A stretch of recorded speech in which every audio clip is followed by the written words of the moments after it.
안녕하세요. 양정구 설명회를 맡은 사과나무학원 국어 김유서입니다. 반갑습니다. 아마 두 가지로 놀라셨을 거예요. 첫 번째는 아까 나왔던 사람이랑 다른 사람이 들어왔죠. 죄송해요. 그 사람은 죽었어요. 지금 이 사람으로 바뀌었고, 두 번째는 일단 딱 오셨을 때 제일 신기한 게 제 키죠? 제 키 먼저 말씀드릴게요. 188입니다. 네, 188이고 가끔 기분 좋으면 89도 됩니다. 네, 그래서 그거 먼저 말씀을 드리고, 일단 제가 드린 자료가 조금 있습니다. 그 첫 번째 자료는 일단 오늘 제 PPT는 양정구 설명회라고 있는 자료 하나랑, 그리고 그 사용설명서란 책이 하나 있을 거예요. 고등국어 사용설명서. 제가 모르겠어요. 지금 잠깐 보셔서 모르시겠지만 제가 말하는 걸 진짜 좋아하거든요. 근데 제가 이걸 다 말하게 되면 한 3-4시간 해야 됩니다. 그래서 제가 옛날에 목공하라는 카페에도 올렸고, 제가 나름대로 칼럼을 쓴 것들을 그 안에 정리를 해뒀으니까요. 한번 읽어보시면 아, 이번 방학 때 이렇게 하면 좋겠구나, 아니면 앞으로 뭔가 아이의 뭐 고등학교 국어 실력에 대해서 의문이 생길 때 여기서 조금이나마 해답을 얻길 바라시면서 드린 자료입니다. 그리고 또 하나 자료가 더 나갔죠.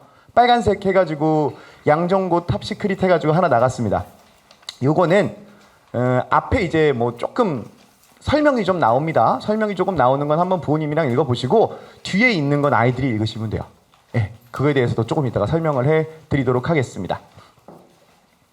일단 등급에 대해서 간단하게 설명을 좀 드릴게요. 일단 3년 평균 인원 보니까 345명이더라고요. 그래서 1등급은 1에서 13등 안에 들어야 됩니다. 2등급 기준으로는 14에서 38등 안에는 들어야 돼요. 모든 과목이 똑같다고 생각하시면 됩니다. 국어 이 안에 들어야 돼요. 쉽지는 않습니다. 어떻게 국어가 나오는지에 대해 설명을 해드릴게요. 그리고 이렇게 생각하실 수도 있어요. 국어를 뭐 학원 다녀야 돼? 그냥 집에서 대충 이 책 읽고 열심히 하면 되는 거 아니야? 제가 여기서 준비해 드릴 수 있는 것들에 대해서, 국어를 다니면 좋은 것에 대해서 오늘 도전 설명을 해 드릴게요. 일단 시험 범위입니다. 제가 저희 애기들한테 받은 시험 범위를 다 넣어놨는데, 국어만 넣어놓긴 좀 치사하잖아요. 그래서 전 과목 다 넣어놨습니다. 한번 참고해 보시면 좋겠어요. 그리고 제가 여기 지면상 넣지는 못했는데, 그 사과나무학원 김요섭티라고 제가 네이버에 검색하면 블로그 안에 이거 해당하는 단원까지 제가 다 넣어놨습니다. 그래서 그거 한번 확인해 보시면 네, 좋으실 것 같아요. 그리고 내신 스타일 정리에 대해서 말씀을 드리겠습니다. 일단 제가 앞에 시험 범위를 살짝 보시면 아시겠지만 되게 심플하게 한 줄, 그리고 2학년 2학기 기말고사에만 2줄이에요. 뭐라고 되어 있냐면요, 교과서 몇 쪽부터 몇 쪽 끝이에요. 즉 교과서만 나와요. 2학년 2학기 최척전 나온 거 제외하고는 교과서만 나옵니다. 극히 드문 의문 지문의 사용, 2학기 기말 최척전 나오는데 요거 그래서 아이들이 굉장히 어려워했고요. 두 번째, 내신 스타일에 맞춰진 꼼꼼한 문제들 출제. 저라면 여기에 별표 칠 거예요. 그리고 이해를 넘어 꼼꼼한 암기가 굉장히 중요한 시험입니다. 이게요, 고등학교 1학년에 올라와서 되게 신기합니다. 제가 지금 아이들 이번에 대학도 많이 보내고 다시 고1, 2 아기들 하고 있는데, 고등학교 2학년 애들한테 물어봐요. 얘들아, 너희 하루에 공부 몇 시간 하면 많이 하는 것 같아? 라고 해가지고 손가락으로 하라 그래요. 그럼 애들이 10시간 얘기합니다. 10시간 얘기해요. 근데 이제 예비 고1 올라오는 언니 오빠들한테 너희 공부는 어느 정도 잘해? 그럼 이럽니다. 하루에 공부 방학 때 몇 시간 정도 하면 많이 하는 거야? 라고 하면 이럽니다. 13시간? 3시간이요. 적어도 방학 때요. 제가 미리 여기 지금 오빠가 온 것 같은데 8시간은 해야 돼요. 네, 8시간은 해야 됩니다. 그리고 제가 국어 선생님이지만 이 얘기 하나만 할게요. 수학 많이 해요? 애들 수학 때문에 너무 힘들어 하더라고요. 수학하면서 하루에 8시간이면 4시간 수학하시고 2시간 국어, 2시간 영어 하시면 된다라고 얘기를 제가 아이들한테 많이 해요. 그래서 지금 죄송해요. 제 새끼들이라고 얘기를 해서 제 애기들은 이번 방학 동안에 제가 스터디 플래너를 다 검사합니다. 네. 그리고 뒤에서 몇 가지 이벤트들이 있는데 그런 거 차츰차츰 설명을 해드릴게요. 다시 요 얘기로 잠깐 돌아와서 내신 스타일인데 아이들이 공부법을 잘 몰라요. 제가 8시간 얘기한 이유가 그겁니다. 아이들이 공부를 어떻게 하냐면요, 봐요. 이해가 됐어요. 오케이, 나 이거 알아. 이거예요. 그러면 그런 아이들이 시험 보고 와서 뭐라고 하냐면요, 이렇게 얘기해요. 엄마, 아빠, 나 시험에 헷갈리는 게 너무 많았어. 당연하죠. 자기의 언어로만 기억했으니까요. 저는요, 교과서의 빈칸을 다 뚫어서 아이들이 교과서를 통으로 외울 정도가 되어야 한다고 생각합니다. 그리고 암기는요, 몇 가지 키워드들을 외우는 게 아니에요. 양정구 내신 국어는요. 어떻게 외워야 되냐면요. 서술형으로 다 쓸 줄 알아야 돼요. 서술형으로 쓸 정도가 되어야 문제를 풀 수가 있어요. 두 번째는요. 이제 보시면 이렇게 그 교과서에 나온 내용들을 쭉 쓰고 있다라고 알아두시면 좋을 것 같아요. 그리고 요런 문제들, 급행열차, 올내, 입학식, 낱낱이 요런 것들은 의문의 변동 파트에 들어가는 건데 아마 1학년 1학기에 99%의 확률로 의문의 변동이 나올 겁니다. 안 나오게 된다면 1학년 1학기 기말에라도 무조건 나옵니다. 그러니까 이번 방학에 문법 의문의 변동은 꼭 하셔요. 의문 쪽은 무조건 끝내두셔야 합니다. 그래서 저 같은 경우는 어떻게 하냐면 아이들한테 개념 설명한 다음에 한 50개의 단어를 아이들 보고 다 과정을 적으라 그래요. 그거에 대한 설명을 좀 이따 또 드릴게요. 두 번째, 서술형, 등급을 가르다라는 파트인데 양정고에서 객관식도 그렇게 난이도가 쉬운 편은 아니지만 서술형이 어렵습니다. 네, 완벽하게 공부가 되어야만 적어도 학습활동 정도는 다 외워둬야만 문제를 풀 수가 있습니다. 30점 정도를 서술형으로 출제합니다. 그렇기 때문에 객관식에서 많이 맞아도 서술형 대부분 나가버리면 70점대예요. 그렇기 때문에 서술형이 굉장히 중요합니다. 두 번째, 교과서에 있는 내용 중에서 아주 세밀하게 물어봅니다. 아주 세밀하게 물어봐요. 진짜 교과서에 있는 이렇게 책이 이렇게 쫙 있잖아요. 날개가 있잖아요. 그리고 날개 옆에 이렇게 그냥 한번 읽어봐라고 한 것처럼 돼 있는 부분에서 내요. 거기서 서술형이 나와요. 그러니까 아이들은 선생님 이거 교과서에 없는 내용이에요. 그럼 교과서 가져와봐. 그러고 표범이 있어요. 그럼 애들이 제 앞에서 하는 건 뭐 욕과 눈물, 기도 이런 거밖에 없습니다. 완벽하게 외우는 법을 아이들이 몰라요. 그래서 제가 그거를 억지로 외우게 시키는 작업을 계속하고 있습니다. 특히 조건에 맞춰 작성하는 것에서 실수가 굉장히 많습니다. 예를 들어 이런 거예요. 문장을 적으라고 나와요. 여기에 있는 주제를 한 문장으로 적어라 라고 하면은 뭐 예를 들어 김요섭은 국어 선생님이라고 적었어요. 틀리는 거예요. 한 문장은 김요섭은 국어 선생님 이다까지 해서 완벽하게 서술어가 끝나야죠. 그게 되지 않으면 감점 처리됩니다. 심지어 양정구는 그 부분 점수도 잘 안 줍니다. 그냥 틀리게 해요. 그러니까 서술형이 진짜 관건이라는 걸 꼭 기억을 해 두셔야 돼요. 다음 요거 이제 제 문제인데요. 서술형이에요. 다 서술형이에요. 그래서 아니멜식 요 문제 굉장히 충격적인 문제 중에 하나인데요. 이 앞에 점 찍혀 있는 거 보이시죠? 그 2개 찍혀 있고 1개 찍혀 있고 이게 옛날에 중세국어의 성조를 의미하는 겁니다. 그 성조를 성조에 맞게 표기하라고 나옵니다. 아이들은 어느 정도 외우냐면요. 아, 성조가 있어. 이거는 높아지는 거고 이건 낮아지는 거야 정도만 외웁니다. 근데 양정고일은 그거를 다 적으라고 서술형에 냅니다. 그리고 이 문제는요. 의문의 변동 문제예요. 뭐 오빠들이나 어머니, 아버님들 한번 해보시면 좋을 것 같은데 요거 있죠. 제가 안 읽을게요. 요거 어떻게 읽을지 한번 생각만 해보세요. 요거 요거 2개 어떻게 읽는지 한번 생각해 보세요.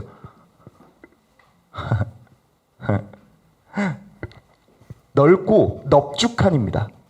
그리고 밑에는요. 막던 물이 붉게입니다. 리을 기억 발음에 대한 것, 리을 비읍 발음에 대한 예외 사항들에 대해서 서술형으로 낸 거예요. 이걸요. 아이들이 의문의 변동을 이렇게 생각하는 순간 망하는 거예요. 자, 이거 한번 해봐. 그러는 순간 뭐 한라산 같은 경우는 이렇게 하는 거예요. 애들이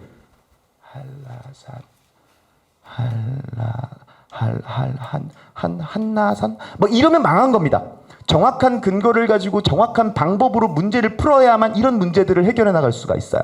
그리고 이런 것들도 읽어볼게요. 공익광고 보조 문구를 조건에 맞춰 작성할 것이라고 해서 욕과 약 해가지고 바꿔서 말 잘하면 약이 됩니다 라고 되어 있는데 바람직한 의사소통 문화를 실천을 권장하는 내용일 것, 말이 왜 약이 될 수 있는지 중심 이유를 설명하는 내용이 포함될 것, 대구적 표현을 사용하되 어법에 맞춰 설명할 것.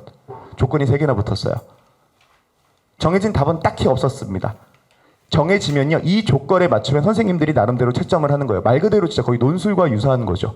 이런 문제들까지 대비를 해야 하니까 꼭 서술형 정말 중요하다는 거 알아두시면 좋을 것 같습니다. 그 세 번째, 문법적 난이도가 굉장히 높습니다. 꼭 알아두시면 좋겠어요. 교과서에서 주로 나오다 보니까 굉장히 꼼꼼한 문제가 많습니다. 교과서에서 내기 때문에 다른 학교는요. 어떻게 난이도를 높이냐면요. 외부 지문을 냅다 쓰면 돼요. 시험 범위를 엄청 늘려버리면 돼요. 근데 양정구는 그렇지 않습니다. 교과서 여기서부터 여기까지로 냈었어요. 그렇다 보니까 굉장히 꼼꼼한 문제가 많고 애들이 제일 어려워하는 게 뭐냐? 문법입니다. 문법에서 엄청 난이도를 높이는 거예요.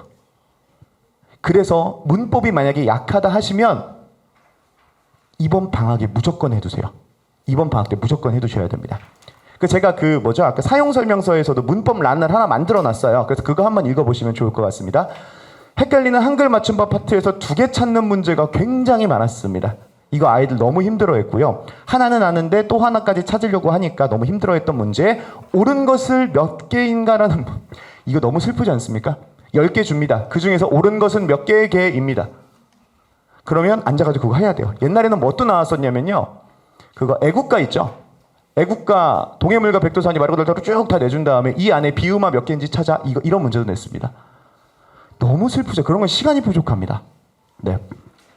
중세국어에서는 모의고사 변형 문제가 많았는데요. 여기서 말하는 모의고사 변형 문제는 고3 모의고사입니다.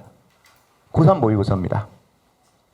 그래서 여기 23년 1학년 1학기 기말에서만 가져왔습니다. 한글 맞춤법에서 굉장히 많이 나왔어가지고 두 개 고르는 게 나왔었습니다. 그래서 이번 방학 때 내가 국어 공부를 좀 하고 싶어, 문법을 좀 하고 싶어, 그렇다면 저라면 의문이랑 한글 맞춤법 2개 할 거예요. 의문이랑 한글 맞춤법.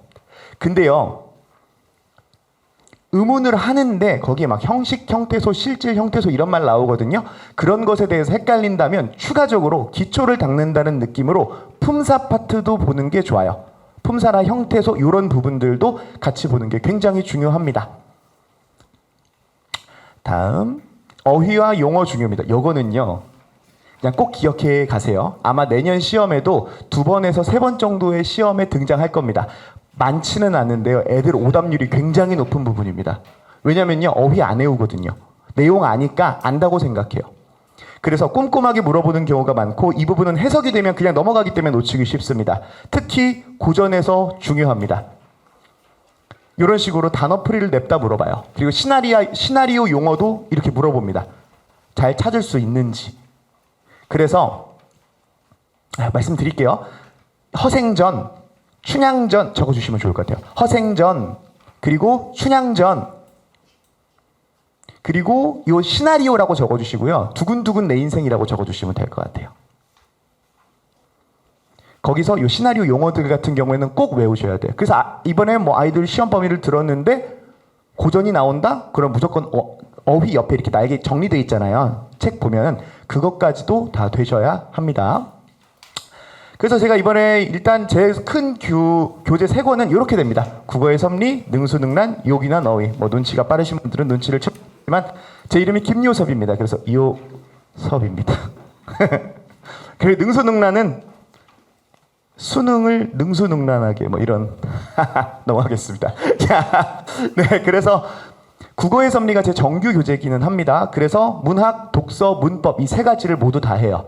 근데요, 요 교재를 하다가요, 한 2월쯤 넘어가면 양정고 교과서에 나오는 지문들을 제가 이 교재로 안 나가고 추가로 나갑니다. 양정고 클래스가 잡혀지는 순간 1월부터 진행은 되는데 앞에는 일단 기초를 닦아야 되니까 많은 작품들 보면서 천재박 국어거든요. 교과서 거기 안에 들어가 있는 작품들을 미리 봅니다. 그리고 요 능수능란, 아까 제가 수능을 능수능란이라고 되어 있는데 결국 아이들이 서술형 혹은 객관식에서 많이 틀리는 이유는 독해력이 적기 때문이에요. 뭐 문해력 이런 얘기 많이 들어보셨잖아요. 그거를 키우기에 좋은 건 수능 문제와 비슷한 모의고사들을 많이 푸는 게 중요합니다. 그래서 매주 하나씩 모의고사를 풀어오는 것, 이게 숙제입니다. 그래서 이게 하나씩 끝날 때마다 제가 성적표를 발송드리고 이게 쌓이면 우리 아이가 어디가 약하구나를 확인할 수가 있어요. 그래서 약점을 찾는 방식으로 쓰는 게 좋다라는 거 말씀을 드리고, 어휘책입니다. 어휘책은 가사랑 시조를 대비하기 위해서 고전 어휘들을 일단 외우게 할 거예요. 고전 어휘들을 빠르게 외우게 할 거고요. 그 고전 어휘를 한 다음에 그리고 사자성어도 외우게 할 겁니다. 네. 그래서 이 고전 어휘 같은 경우에서 어디서 나왔냐면요. 그거예요. 삼이인곡, 송미인곡, 관동별곡, 듣기만 해도 별로 기분 안 좋은 것들 있죠. 상춘곡 뭐 이런 데에서 어휘들 자주 나오는 거 떼왔어요. 그래서 요거 어느 정도 외우면 고전 문학하는 데는 굉장히 도움이 되기 때문에 가져왔습니다. 요거는 제가 수업 자료에 쓰는 손글씨 자료 아이들에게 다 배부해 준다라는 것 나왔고요. 내신 수업 자료도 제가 이미지로 넣어놨습니다. 그리고 직보 자료인데 요게 아이들에게 인기가 꽤 많습니다. 왜냐면요, 5개년 양정고 기출에서 선택지를 제가 다 뜯어옵니다. 그 기출에서 선택지 다 뜯어와서 옳지 않은 것 찾는 문제도 그 옳게 바꿔서 제가 쭉 구성해 줍니다. 아이들이 개념이 잡혀 있어도요, 어휘가 어렵게 나오면 아이들이 풀지를 못해요. 예를 들어서 시간 순서대로라고 초등학교 때 배웠어요. 그거를 중학교 때 올라오면 순행적이라는 말로 배워요. 근데 고등학교 때 오면요, 이런 말을 알아야 돼요. 통시적 혹은 추보적 이런 말로 바꿔냅니다. 그게 선지로 들어가요. 그럼 아이들은 시간 순서대로 진행된다는 걸 다 알지만 선지에서 쓰는 개념어들을 모를 경우에는 틀려버리는 거죠. 그래서 이런 식으로 해서 직전에 보강하고 있다는 거 말씀을 드리고요. 이건 빨리 진행할게요. 관리입니다. 24시간 무제한 질문인데요. 저기 있는 게 제 얼굴입니다. 아이들이 이해를 못해요. 그럼 바로 영상통화를 키겠니? 혹은 줌을 키겠니? 해서 제가 아이패드 가지고 직접 설명을 해주는 거 넣어놨고요. 뭐 새벽 1시, 2시 뭐 그냥 막 연락 옵니다. 제가 늦게 자니까요. 그리고 제가 아까 말씀드렸던 능수능란 데이터입니다. 이렇게 매주 데이터가 나간다는 거 확인해 주시고, 요거 토요일, 화요일 숙제 검사인데요. 아이들이 일요일 날 수업이면 너무나도 슬프게 숙제를 언제 하냐면 토요일 날 합니다. 아시죠? 제가 그게 너무 꼴보기 싫더라고요. 그래가지고 제가 어떻게 머리를 굴려서 화요일 날 한번 숙제 반 한 거 보내, 그리고 토요일까지 숙제 반 한 거 보내 해가지고 제가 체크합니다. 그래서 여기 쿠키를 모읍니다. 그래서 쿠키 40개 이상 모으면 원하는 대학교 배지를 준다고 합니다. 네. 별거 아닌 것 같죠? 근데 애들은 막 환장하고 막 이래요. 그래서 제 제자들이 지금 막 대학교에 가 있으니까 그럼 전화하는 거예요. 이제 저기 서울대 연대 다니는 애들한테 저 미안한데 선생님 배지 2개만 보내줄 수 있을까? 그럼 걔네들이 보내주고 그럽니다. 요거 받으면 애들이 가방에 붙여놓고 동기부여까지 될 수 있게요. 그리고 지금 여기 제가 봤을 때 학생이 2명인 것 같네요. 오빠들 2명인데 눈 감아줬으면 좋겠어요. 스마트폰 감시 이벤트예요. 아이폰 쓰는 친구들은 제가 락을 겁니다. 하루에 시험 기간에만. 오빠들 내가 그래서 내신이라고 적었잖아. 내신이라고. 평소에는 안 해. 그렇게 잔인한 사람이 아닙니다. 선생님도 다 인간적인 사람이에요. 그래서 비밀번호를 걸어서 1시간 반만 쓰게 해요. 총 합의. 유튜브 뭐 있잖아요. 넷플릭스, 오늘의 집. 얼마나 재밌다고요. 당근마켓. 그리고 다 막아놓습니다. 그렇게 해서 아이들이 시험 기간에는 이렇게 하고, 안드로이드인 경우에는 아이들 매일 저한테 사용량 보내야 돼요. 1시간 반 넣으면 제가 지랄할 거 아니까 이 친구가 이런 이모티콘 보내면서 용서를 구하는 페이지입니다. 그리고 동기부여 이벤트인데요. 요거 간단하게만 설명해 드릴게요. 요거는 제가 여름방학 따는 거, 요건 지금 하는 겁니다. 그래서 제 새끼들은 입학하기 전까지 고전시가 100개를 필사하고 갑니다. 그래서 50일 동안 100개의 고전시가를 필사한 친구들은 치킨을 줍니다. 네, 다 성공하지 않길 바랍니다. 그럼 선생님 그냥 저 치킨 안 먹고 50일 안 할게요. 없어요 그런 거. 무조건 합니다. 제가 애들한테 장난으로 하는 얘기입니다. 장난이에요. 네가 받을 수 있는 건 치킨과 뺨 맞는 거 말고는 없다고 얘기는 합니다. 그러진 않지만, 그래서 무조건 이거 제가 계속 잔소리하면서 100개의 고전시가를 필사해 나가면요, 얻을 수 있는 게, 나 고전시가 100개 필사해 봤잖아. 고전시가 좀 많이 봤어. 라는 거 하나. 실제로 많이 보게 되고요. 두 번째, 이 고전시가에서 봤는데 이게 또 나오네? 나 이거 썼던 거 같은데? 이런 거를 알게 됩니다. 그래서 교재도 엄청 이쁘게 만들어 놨어요. 애들 연습장에 쓰라고 그러면 막 개발세발 씁니다. 근데 이쁘게 만들어서 주잖아요. 그러면 괜히 막 이쁘게 씁니다. 그래서 우리 오빠들 같은 경우에는 아시죠? 다? 이쁘게 쓰는 게 힘들어서 제가 그것까지 계속 잔소리하면서 완벽하게 100개를 마무리하도록 동기부여 계속 해주고 있습니다. 그리고 여기는 제 제자들이 저한테 보내준 메시지예요. 상승 곡선의 지름길 쭉 돼 있는데, 저 프로필과 실물이 약간 달라요. 저걸 지우고 싶었는데 제가 그렇게 됐고, 제 이제 제자들한테 이번에는 요거는 저 지금 현재 배우고 있는 아이들이랑 현재 대학 간 애들 것만 넣어놨습니다. 그 전 거는 좀 의미가 없을 것 같아서 요거 한번 읽어보시면 제가 어떤 스타일로 하고 있는 거 알아주시면 좋을 것 같습니다. 네, 그래서 시간표는요, 크게 일요일 2시 그리고 일요일 6시 30분. 원래 하나 클래스밖에 없었는데 클래스를 2개로 늘렸습니다. 그래서 필요하신 분들은 연락 주시면 될 것 같고요. 지금까지 국어 김요섭이었는데, 저한테 혹시 궁금하신 거 있거나 하시면 데스크 통해서 저랑 직접 제가 통화 상담 전화도 드릴 테니까 편하게 연락 주시면 좋겠습니다. 지금까지 국어 김요섭이었습니다. 감사합니다.